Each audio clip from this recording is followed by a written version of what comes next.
Hey Libra, how are you today? This is your message for the end of February 2025. I'm using the pink tarot for your message. Take what resonates, leave what doesn't. Roles may be reversed, so I could be speaking to cross watchers. Do check your other signs for more. And if you need something more personalized to you, you can email me, emberandfury88@gmail.com. Let's get started on your message. Most important, I'm hearing Scorpio in my mind. Most important messages for Libra, Sun, Moon, Rising, Venus, end of February. Thank you. Also, thank you for your patience as well. I wasn't able to get the mid-February readings out. The season of Valentine's Day was so busy. I love it. Eight of Swords. Six of Pentacles in reverse. Nine of Swords in reverse. 10 of Swords. Four of Wands. The Fool card. Nine of Wands in reverse. Ace of Pentacles in reverse. And the Five of Pentacles in reverse. You could be thinking of an Aquarian. Wow. So a lot of swords here and wands. There's a lot on your mind about a particular connection that was just mainly passion filled. This could also be about your goals, dreams, and ambitions.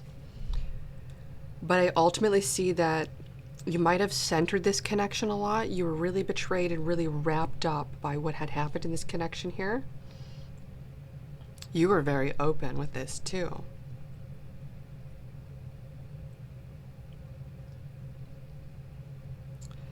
And I see the situation is now being seen in a different light. It's like there's almost judgments on you, or judgments where someone's like, oh, I'm not reciprocal, like they're ghosting, or they're not really like giving this a lot of energy right now. And it's not a loss to them, but it's also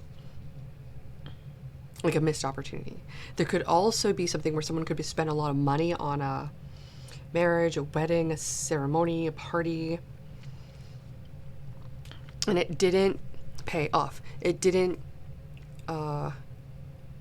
give you what you were looking for and or wanted.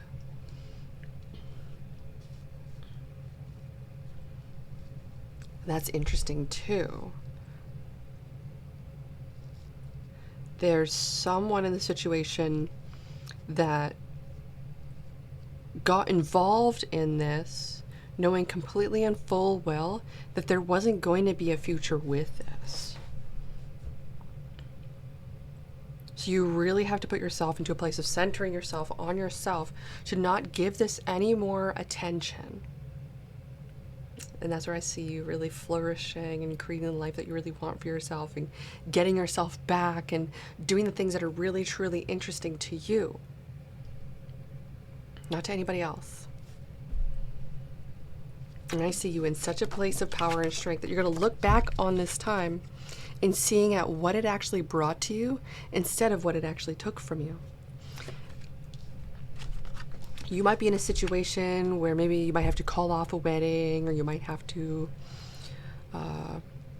renegotiate something for whatever reason, and it's actually going to pay off in the long run. That's going to pay off in the long run versus staying in it for whatever reason. What is the challenge? King of Swords. Okay, how do we go about doing this? What's the strategy? Just really give yourself some time right now. Try not to worry about this. Just know that everything's going to unfold the way it needs to unfold. But I do see with the King of Swords that you're going to have to step carefully and watch your words and watch your actions, and to not just do things that you think are acceptable. This is kind of like, say if you're going through a divorce or something, and it's like, or you're going through maybe like trying to get out of something. It's like, you have to watch what you say. You have to be mindful of the things that you do. Like, you can't be, I think it's like you can't be, it really depends on the situation and how much money's involved and whatnot, right? So it's like, it really depends. I would say, I would suggest legal advice, find legal advice for a situation like this. Kind of what I'm thinking with this.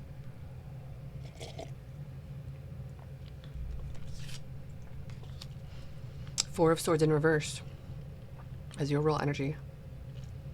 You're just tired. It's hard to keep everything up. It's hard to handle all the stress and everything that's going on with it. You've really trusted somebody in the past, though. You really thought the best of them. This person's seen you as a fool. And they will always choose that way. So now what you're going to do, you're going to mirror them.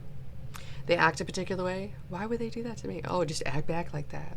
Someone cheat you, act back. They want to high five other women, high five other guys. Get their Instagram. You're moving on. Bigger and better things and way better things. I like this for you. It is literally their loss.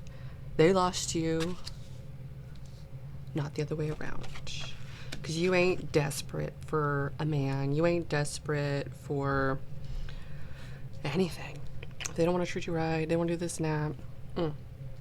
But I do see here that you're not centered on that at all. I see you completely centered on just your life, what you want to experience.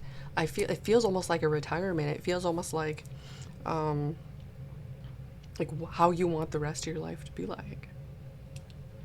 That's a big thing to think about, and it has to enjoy. It has to be what you want to enjoy, and you create this. Not nobody else. Oh, but I want, my whole life goal is to have a love and a relationship and a marriage and babies and sure. And then what? Remember when I was like 23 or 22 or, when I was in my 20s, early 20s, I met somebody that was like, I was like, oh, what's your dream? What's your goal? And they were like, oh, I just want to be married. And I was like, and then what? Like they're engaged, they're ready to be married already. And I was like, oh, what else are you going to do next? What's the next goal in life? They're like, I just want to be married. And I was like, that really threw me off. I was like, and then what? You don't want to travel? Do you want to try a skill? Or do you want to maybe they're just virgin and they just wanted to do that for a while. And I'm just I don't really know. And I don't really want to, they're just going to keep it at, they just want to be married. I was like, that's odd. I don't know how that means. What does that mean? Just want to be married. There's no end goal with that. Never ends. And it can be very toxic if you just center that completely. If you don't have a life outside of your marriage, you're going to fall for everything. And it's not about having a double life, and it's not about, not being a committed connection. It's about literally valuing yourself enough to not make it your world, because these people don't believe in themselves enough to believe that they're your world. So they take advantage of you, thinking that you must be a fool. I'm not that great. So until they see the greatness in themselves, you really just got to keep living your life, ultimately. And then when you start to see that they see the greatness in themselves, then you can start to give a little more of yourself to them. Until then, well, we'll see.